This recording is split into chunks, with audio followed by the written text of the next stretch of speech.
So guys, tuko na hiyo Kenyan Alliance Insurance enye ina support sana watu, especially mambo na watoto. Maybe in the future unatamani tutakuwa ende shule nzuri, and then kupata pesa hivyo once si rahisi.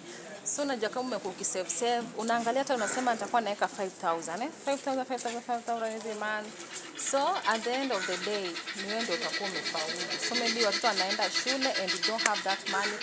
So Kenyan Alliance Insurance wanafundisha mtoto kila kitu.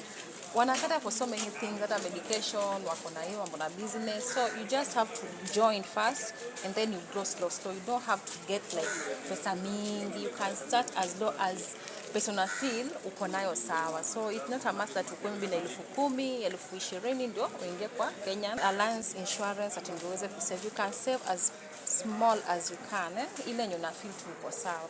So make sure ukisikia mtu anatafuta penye anaweza insurance, anaweza kusave nayo ya baadaye, ya biashara, education, at least na introduce you. We give our kids wings, Kenyan Alliance Insurance got your back. Let your kids fly, wapate education nzuri, because with the education hiyo ndio gift unaweza patia mtoto. Education is all that wanahitaji. Sawa? Si uongee. Sawa.